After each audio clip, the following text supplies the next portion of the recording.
This ethics podcast is sponsored by my anonymous friend from Los Angeles in loving memory and Le'ilu Nishmas, his cousin, Bezad Emmanuel ben Mashiach. May his soul be elevated in heaven. We are now up to chapter 4, Mishnah number 29, which is the final Mishnah of chapter 4. It's been a long road, and it's great to be all the way at the end of chapter 4. There are 6 chapters in the book of Pirkei Avos, so we are 2/3 of the way done.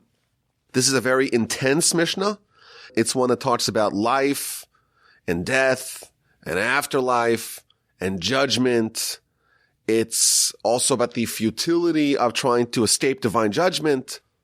And when I read this Mishnah, it made me feel about, Yom Kippur and Rosh Hashanah. And I felt like this is such a germane subject to really remember during that part of the year. Now, the author of this Mishnah is the author of the previous Mishnah, Rabbi Elazar HaKapar, who gave us a very short, succinct idea that envy, lust, and pursuit of honor remove a person from the world. And along these lines, we have this present Mishnah. I will read it and we'll go through it bit by bit. Hu haya omer, he used to say, Hayiludim lamus, those who are born are destined to die. Vehameisim, and those that are dead, lichios, they are destined to come back alive again. Vehachayim, and those that are living, lidon, are destined to be judged. Leda, lehodia, ulihivada, in order that you may know and tell others and become aware, shehu kel, that he is God. Hu hayotzer, he is one who forms, who fashions. Hu habora, he is the creator. Hu ha-maven, he is the one who understands, who discerns. Hu ha-dayan, he is the judge. Hu ha-aid, he is the witness. Hu baladin, he is the plaintiff. Hu asad lidon, he is in the future going to pass judgment. Baruch hu, blessed is he. She'ein lefanav lo avla, before him there is no iniquity. V'lo shikcha, and not forgetfulness. V'lo masupanim, not favoritism. V'lo mekach shochat, not bribery. She'hakol shalo, for everything is his. V'da, and you must know, she'hakol lefi hacheshbon, that everything is according to the accounting and reckoning. Ve'al yaftichacha yitzracha, and don't let your inclination assure you shehasheol, that the grave, beis manoslach, is a place of refuge and escape for you. Shal karchacha atanotzar, for against your will you are created. Ve'al karchacha atanolad, and against your will you are born. Ve'al karchacha atachai, and against your will you are living, you are alive. Ve'al karchacha atames, and against your will you will die. Ve'al karchacha ata asid litain din v'cheshbon, and against your will you are destined to give a reckoning and an accounting in front of the Almighty. Blessed is He. We can see it's a very long Mishnah. It seems a little bit long-winded. It talks about life and death and judgment. Very intense. Let us begin to see what we could learn from this Mishnah. So it starts off with an introduction. Those that are born are going to die. Those that are dead are going to come alive, are going to be reborn. And those that are alive are going to be judged. The first thing he tells us is that everyone that's alive today is going to die. Now, I don't think this is something that we didn't know. It's not like he's revealing something new to us. But I do think that this basic truth that everyone knows is true and no one contests its validity and veracity is something that we don't really think about often. We don't think about our own demise, our own mortality, and we definitely don't think about the mortality of everyone else around us. We don't think about the fact that, within 200 years, probably, maybe 100 years, 150 years, everyone that's alive today, all the billions and billions of people that are alive today are all going to be dead. It's not something that we ruminated upon for obvious reasons, because it's a depressing thought, perhaps. It's a sad thought. It's a thought that we just don't want to think about. But that's how he kicks it off. That's how he begins this Mishnah. Welcome to the Mishnah. You're going to die. But then he tells us that whoever is dead will come alive again. So everyone who's dead, well, who does that include? That includes everyone that's ever lived, right? That's a lot of people. They're all going to come back alive. And the living i.e. the people who are brought back to life, the people who are reanimated, they will be judged, and their fate will be decided when they are judged. And don't think you can escape God's judgment. Oh no! You can't hide from him. Don't think that you can hide in the grave. That's not a place of refuge. And he'll be fair. He's the judge. He knows it all. He is the witness. He's the plaintiff. He's in charge. And this is all going to happen against your will. You're formed against your will. You're born against your will. You live against your will. You'll die against your will. All this happens without your control. And of course, you will be judged by God against your will. So let's try to understand what some of the messages are. And I want to do this, kind of go through it piece by piece and then see what the takeaways are. So first of all, he tells us that we're going to die and we're going to come alive and we're going to be judged. When we realize this basic truth that we will die, well, then we have to live our life before we die accordingly. Because we know that after we die, there's going to be some process of judgment. And what is the nature of that judgment? That is judgment where we are going to be judged based upon the decisions that we made when we are alive right now. And therefore, if you know that there are consequences for life, the choices you make, the decisions you make, the things you prioritize, the things that you choose to focus on, the agenda that you seek to put your attention to, those decisions are going to be scrutinized by the Almighty. Well, then it raises the importance of those decisions, and it should encourage us to say, oh, well, make sure we get these ones right because it matters. Now, it's also interesting that the Talmud tells us that when someone sins, in essence, says the Talmud, that is a reflection of ignorance of this basic fact, the fact that you will die. By the Talmud's definition, a sin is a choice to favor your temporary existence over your permanent existence. It's to favor your body over your soul. It's to favor your life now before you die over your life later on after you are brought back to life again. It's choosing this world over the next world.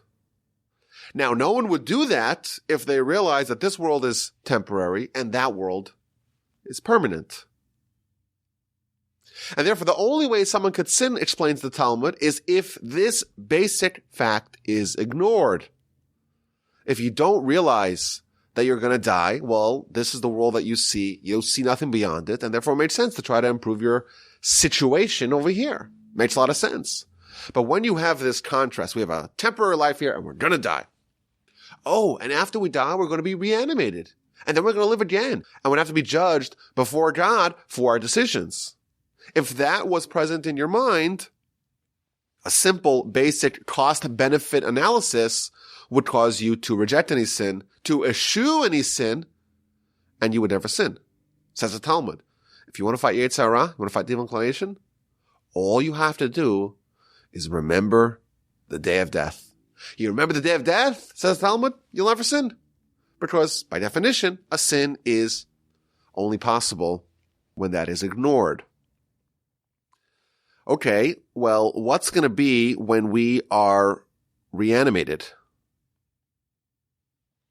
What is the state of our existence when we come back alive? What is the purpose of being reanimated?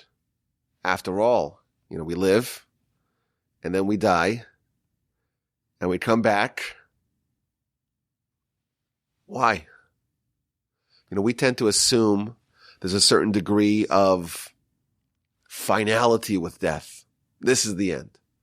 Here we discover this Mishnah. Well, no, it's not the end. When you die and someone gets, there's big signs, rest in peace. We have a nice funeral for them. We put them in the back of the Cadillac and you drive them to the funeral home and everyone says nice things about them. They're interred in the ground. Okay, that person is done. They're finished. But here we say, no, oh no, they're going to come back alive. This is the idea of resurrection. Says the Talmud, this is one of the 13 principles of Jewish faith. If you want to believe in the precepts of Jewish faith, you have to believe in the idea of resurrection of the dead. But this is something that appears very hard for us to square. Well, what's this idea that all the dead people who've been rotting, who've been decomposing, they're going to come back alive? The Talmud actually raises some interesting questions. The Talmud says that Cleopatra, she asked the sages, well, when they come back alive, are they going to be clothed or are they going to be naked? That was her question. But a lot of people asked other questions. Well, we believe in the concept of reincarnation, so a soul may be associated with lots of bodies. Well, which body is the soul going to be associated with after the resurrection? Will I be a sprightly 20-year-old? Or will I be maybe, an old and falling apart 98-year-old? Maybe the age that you were when you died. But what is going to happen to us when we are reanimated is something that really fascinates us, and it's not so clear what the answer is.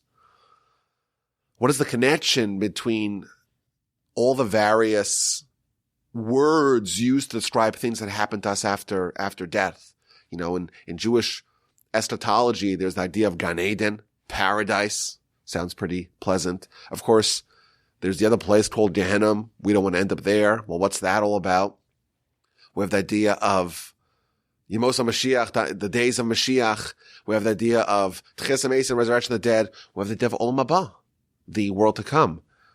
How these pieces all fit in together is something that we maybe should ponder. But I want to start with the basics.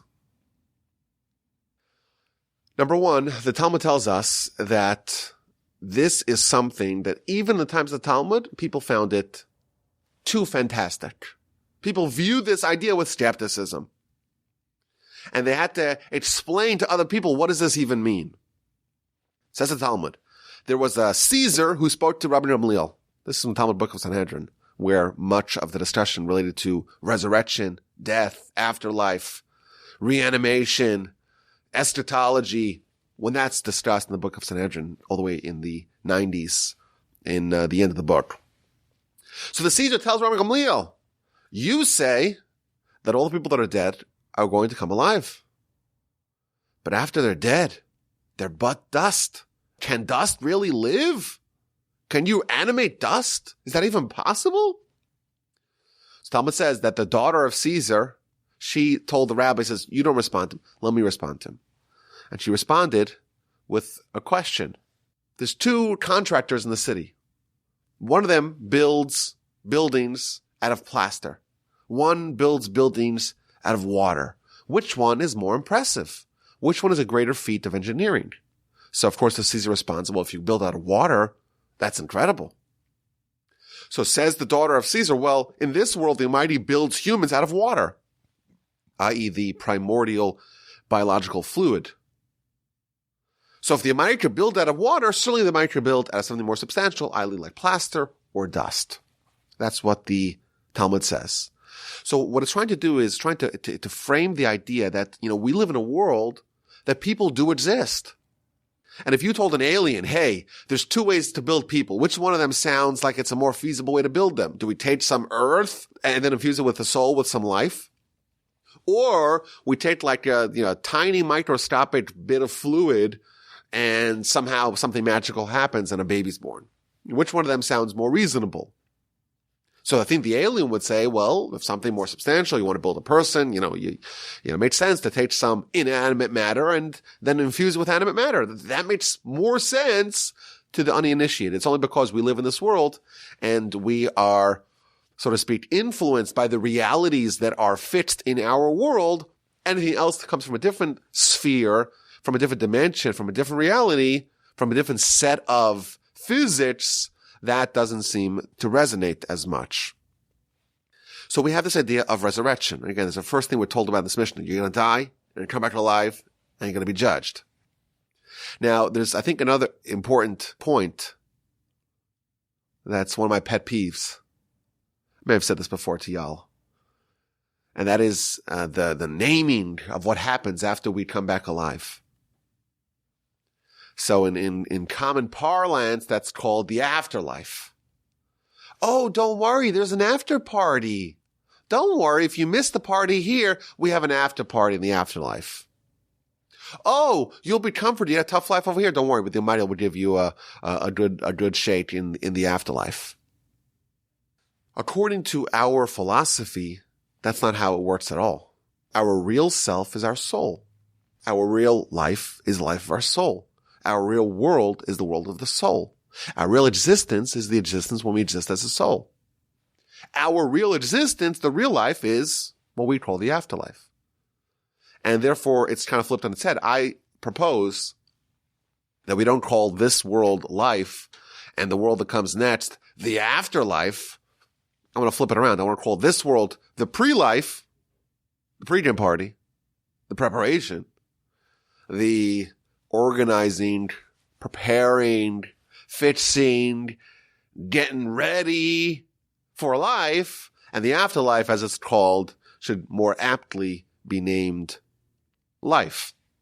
But, of course, the Mishnah tells us that the choices and the behavior that we made today, that's going to determine our status in life after we are reanimated. And therefore, we believe that the critical decisions to determine our status in life are done here in the pre-life. If we're not ready, if we're not prepared, if we're not properly dressed and ready for the occasion, then we are not good candidates to flourish in that world. We've seen already in Mishnah earlier, the Mishnah describes the connection between this world and the next world as traveling down a hallway or corridor before a great ballroom. If you're going to go to, let's say, a king's celebration in the ballroom, the banquet of the king, well, you got to make sure you're dressed properly. If you come in rags, if you come in short shorts, well, then you are just going to not be allowed past the palace gates, and you are going to be disqualified. Okay, so we have the first idea of the Mishnah, which is you're going to die and then come back alive. And what happens after you are born anew a second time? Well, then you are going to be judged. So the one thing we know about what happens in the afterlife, or at least in this life that's described in our Mishnah, is the idea of judgment. Now, this is also found in a very famous exchange. We may have mentioned this as well in the past. In the Talmud book of Sanhedrin, page 91a, going into 91b, there's a famous debate between two great giants of the 2nd century of the Common Era. The leader of the Jews, Rabbi Judah the Prince, and the leader of the Romans, Marcus Aurelius Antoninus. And they were friends and confidants, as we have spoken about in the past. And they had several high-profile debates about very important matters of theology and eschatology. And the Talmud says that Antoninus came up with a brilliant scheme, a loophole, if you will, to exonerate people from judgment. And Antoninus said as follows: the body and the soul can each exonerate themselves from judgment. The body says, hey, it's the soul that sinned, because ever since the soul departed from me, I'm like a rock, totally useless, totally incapable of sin. So it must be that when I did sin, it was the soul's fault. And the soul says, well, ever since I left the body, I'm flying around like a bird, totally incapable of sin. So it must have been the body's fault. So each one could deflect blame on the other, and consequently, you can never pin down culpability on any one of the two. Ta-da! Checkmate. You cannot judge not the body, not the soul. So Rabbi Judah the Prince responded with a parable. And he gives the famous parable. There was a king who had an orchard, and he appointed 2 guards to guard the orchard. One of them was blind. One of them was lame. So none of them could have actually consumed many of the fruits. And he says to the king, said, make sure you don't destroy these fruits. Guard them, protect them. So the lame guard, who was seeing, he said to the blind guard who was able to walk, he said, "Hey, I see these beautiful fruits. Give me a piggyback ride and I'll direct you and we'll snatch the fruits and we'll share the spoils." So that's what they do. The lame guard, he gets a piggyback ride on the blind guard and he directs him, make a right, make a left. Here we go, grab some fruits. And before you know it, the place has totally been denuded of its fruits and they are relaxing, enjoying the spoils of victory. And of course, the king shows up. And the king says, "Who ate the fruits? I appointed you as guards. You didn't do your job." So the blind guard says, "Look at me, I'm blind. It couldn't have been me. Must have been the other guy." And the lame guard said, "Well, it couldn't have been me. Look at me, I'm lame. I can't even reach the fruits. Must have been the blind guard." So of course the king knew exactly what happened. And what did the king do? He takes the lame guard, once again puts him on the back of the blind guard. He reconstitutes them the way they were during the sin, during the heist. And he judges them like one person. So too, says the prince, the Almighty will take the body and the soul and reanimate them, put them together, take the soul and throw it back in the body, and judge them as one. He quotes a verse in Psalms, the Almighty will call to the heaven, i.e. to the soul above, and to the earth below for judgment of his nation. Take the body, take the soul, reanimate them, and achieve judgment.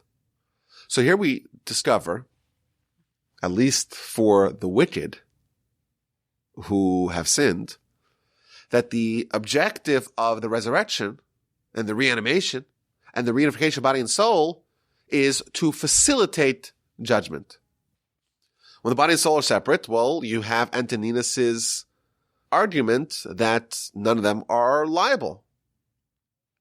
And therefore, when they're reunited together the way they were when they sinned, you can judge them as one. Now, there's a very important Rabbeinu Yoni here that expands the subject greatly. He quotes a verse in Daniel. This is one of the verses that's always quoted in this particular subject, that describes the resurrection. Many of those who are sleeping in the dust will get up, will awake, will arouse, and will emerge. Eile lechaye olam, these, i.e. the righteous, for eternal life. Ve'eile lecherpos lediron olam, and these for reprimandation and for eternal judgment and punishment. So here we see that what actually separates the righteous and the wicked is this post-reanimation judgment where they are sent to different camps, so to speak. The righteous camp and the wicked camp, the righteous are rewarded and the wicked are punished. Now, to complicate matters just a little bit,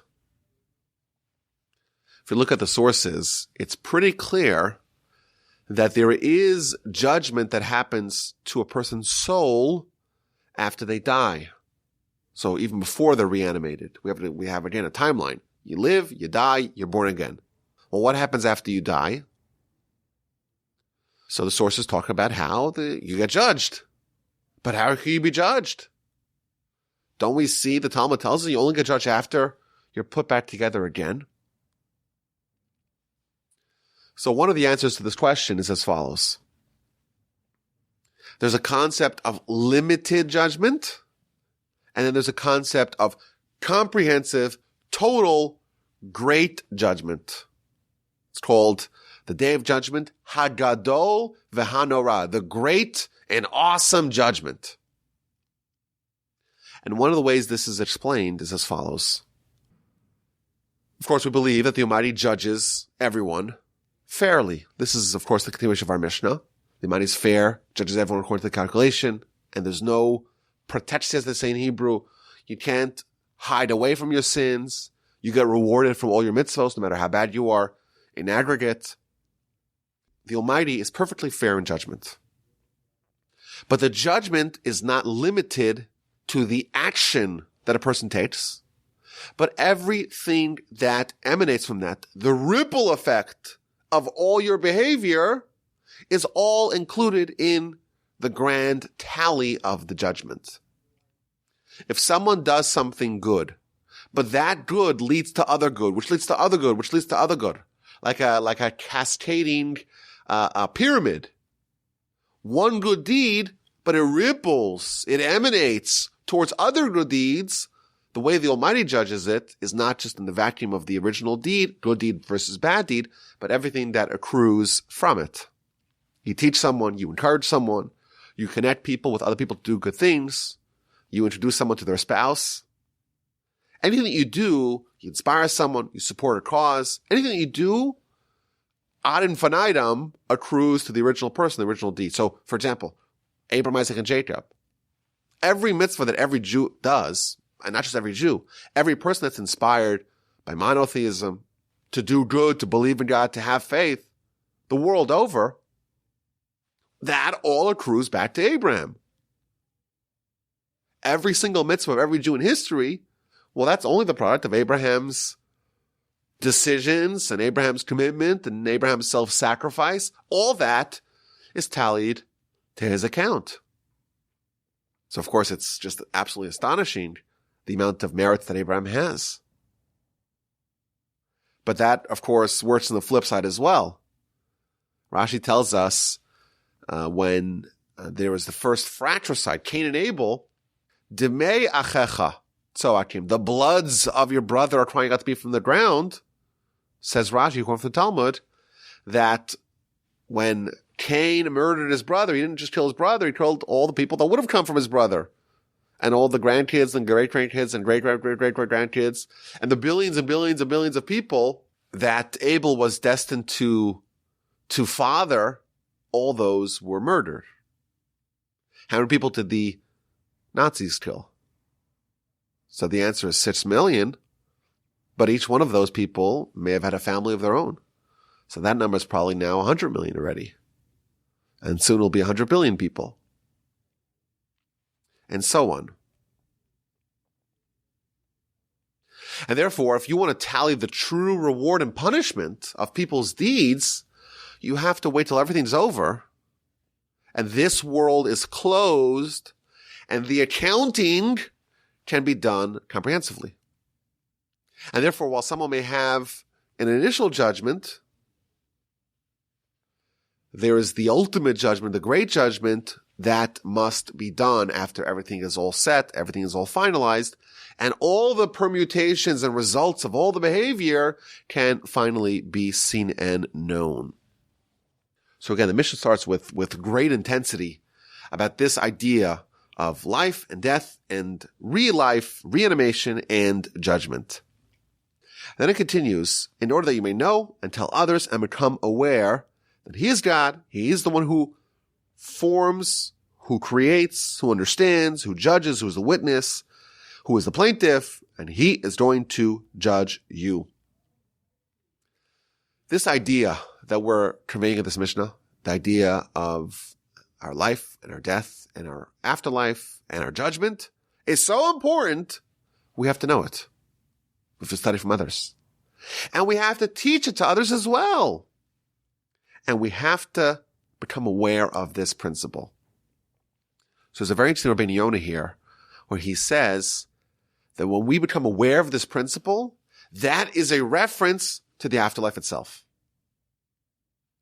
All these ideas that to us may seem foreign, the idea of someone who's been dead, lifeless, coming back to life, the idea of us really having a soul that really matters, that really exists after the soul and the body are no longer united, that's really true. It's something that for us is a concept. For us, it's an abstract idea. Of course, we're believers. We believe it, but it's not a visceral reality like our physical reality is to us. But in the afterlife, i.e., our soul's perspective, this is totally true. It's inherent. It's innate. In Olam Haba, the soul knows it. For us, it's something we need to pick up. And then we get a description here of God. He's the God. He's the creator. He's the fashioner. He's the discerner. He's the judge. He's the witness. And the commentaries explain, well, what does this mean? You have creation and you have formation. The way it's described is there's creation ex nihilo, something out of nothing, and then there is the fashioning something out of something else. There's so many wonderful insights and little nuggets from this Mishnah.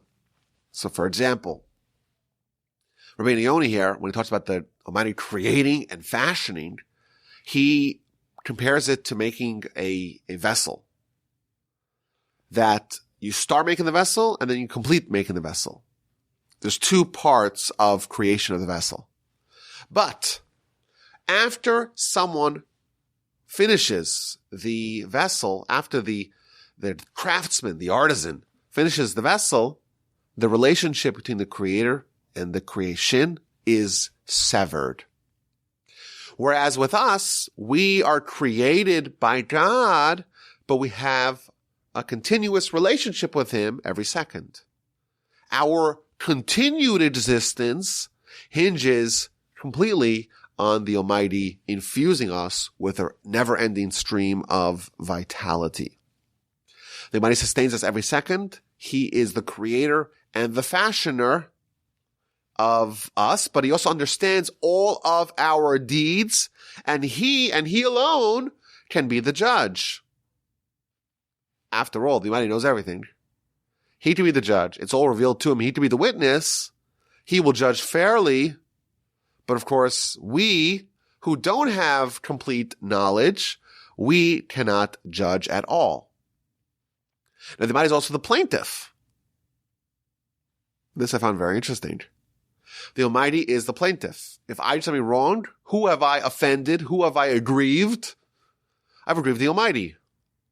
Well, what if I did something wrong against my fellow man? We know the Torah is broken down to mitzvos between man and God and interpersonal mitzvos.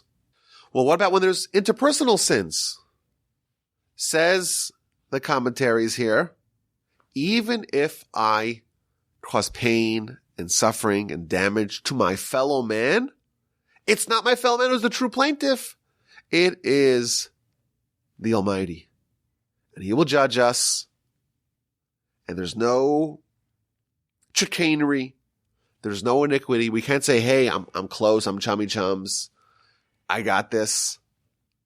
He doesn't forgive people based upon their aggregate righteousness. You can't say, hey, I studied Torah. Hey, I have piety.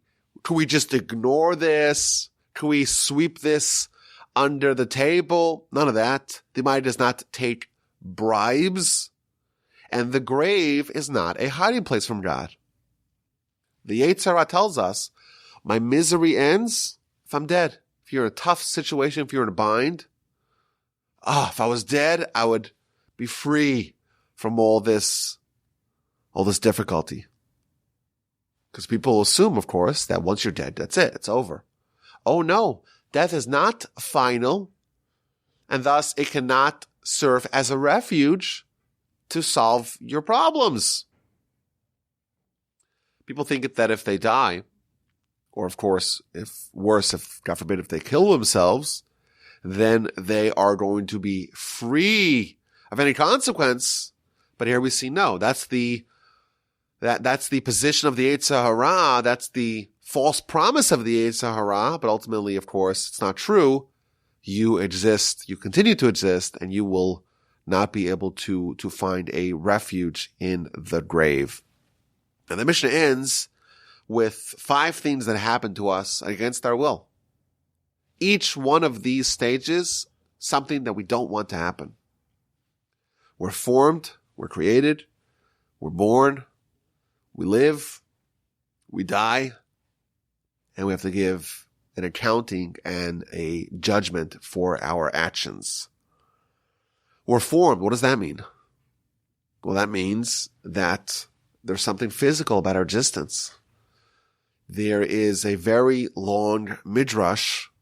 We may have gone through it in the past, but it's worthwhile to look at it from time to time, that describes the soul's displeasure with being created or being formed, with being born. The soul, we're told, is hewn from the Almighty's throne of glory, meaning that it comes from a place of exalted spiritual loftiness. And for the soul to be infused into a physical environment that is antithetical to God, that is antithetical to the soul and to its standing, that is something that it takes to very negatively. The soul absolutely abhors the notion of it being bound to something physical. And thus, at conception, when the Almighty summons the soul from the storage place where all the souls are kept, the soul stridently opposes being forced into or being encouraged to go merge with the body. Of course, at the time, the body is just maybe a clump of cells, but already then we're told that the soul is infused into it. And the soul protests and it objects. And the Almighty says, no, this is what I want you to do. And the soul says, no. And the Almighty has to force the soul in and station angels to guard against it escaping. So this is all before birth. The soul is suffering because it doesn't want to be there.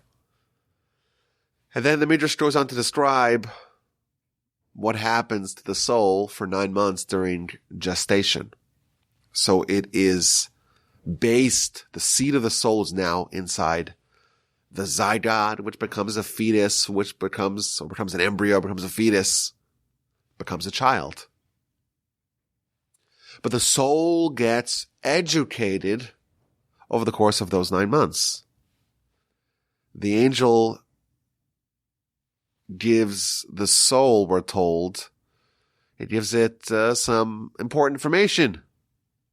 It takes it on sightseeing tours. In the morning, the angel comes and picks up the soul and says, we're going to go visit some stuff. Isn't this exciting? We're going to act like tourists. Brings it to Gan Eden, brings it to paradise. And the soul is shown the righteous people. And they're sitting in great honor. And their crowns are on their heads. And the angel tells the soul, do you know who these people are?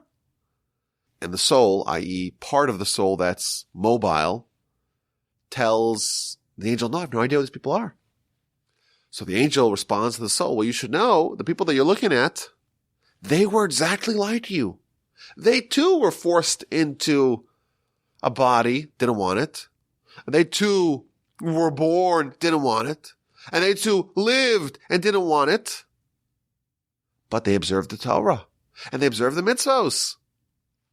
And therefore they merited and they received this great reward that you see. And you should know, continues the angel, that you too will be born and you will live and you will die. And if you are meritorious and you observe the Torah of the Almighty of the whole of the sea, you too will be welcomed into this select and most rarefied fraternity. But if you don't, this is the exact words of the Midrash. V'im lav, and if you don't, and if not, da, you must know, I will show you there's another place that you could arrive at. Okay. And at night, continues the Midrash, the angel once again comes and takes the soul and shows it a different place, brings it to Gehenna. And the description is a little bit difficult to read, but that's what we do here. We read difficult things. And the soul is shown how the wicked ones who are in Gehenna, they are punishing the angels, whipping them with strings or ropes of fire. And the wicked ones are suffering, and they are recipients of no mercy. And again, the angel tells the soul, or at least the part of the soul that's mobile, do you know who these people are? It says, no, I have no idea. He says, well, these people who are being burned here, they were just like you. They too were forced into a body, and they too were forced to be born, and they too were forced to live.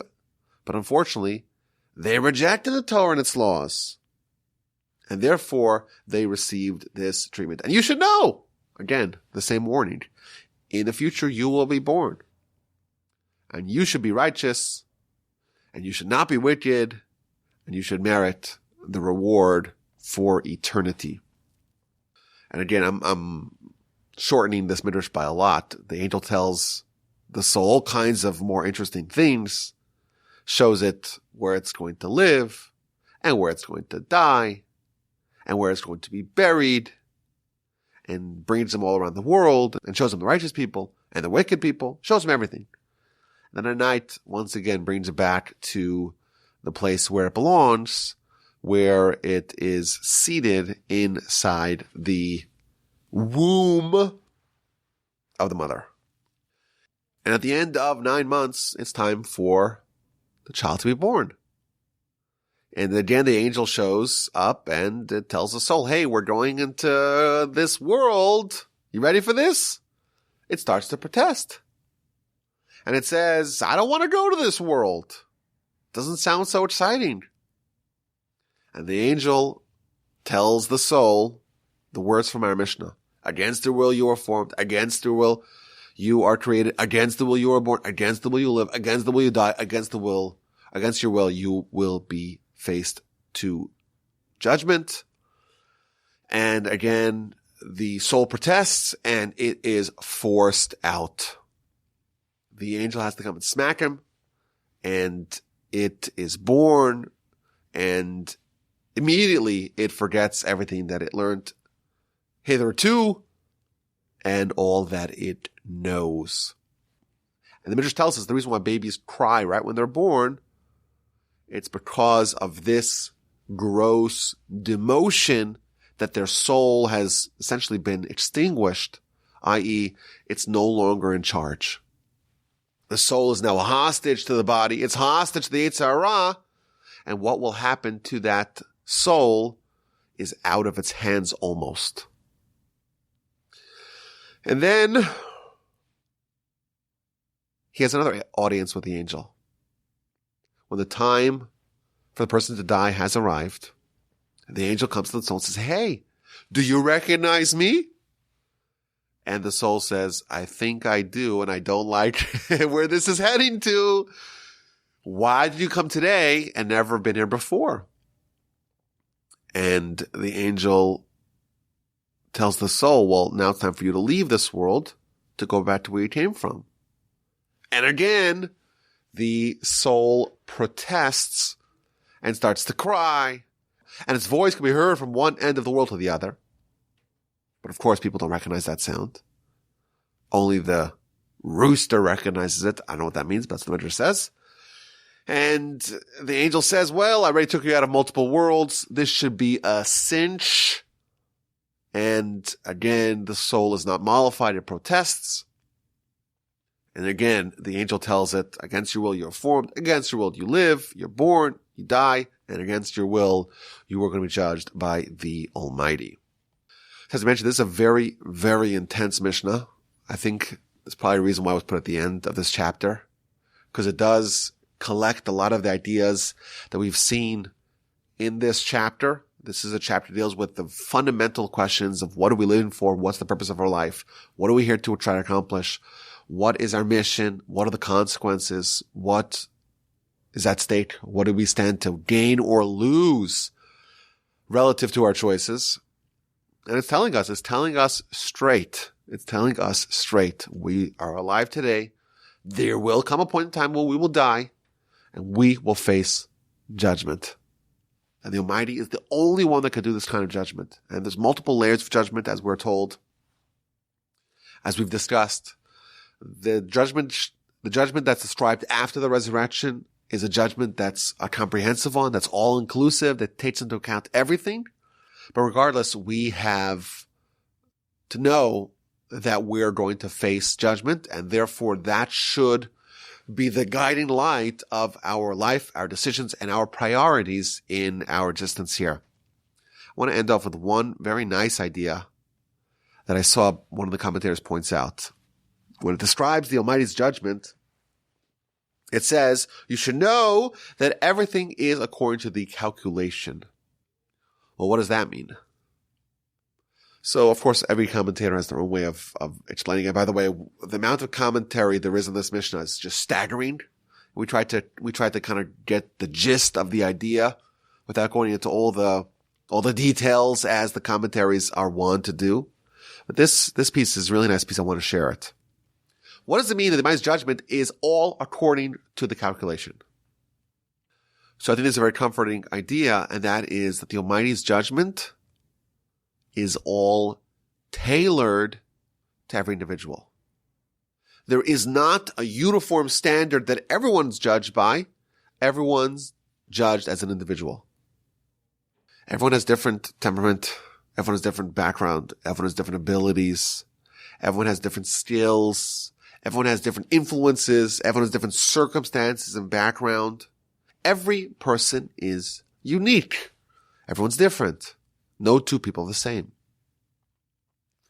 And therefore, everyone is situated in a different way of their life.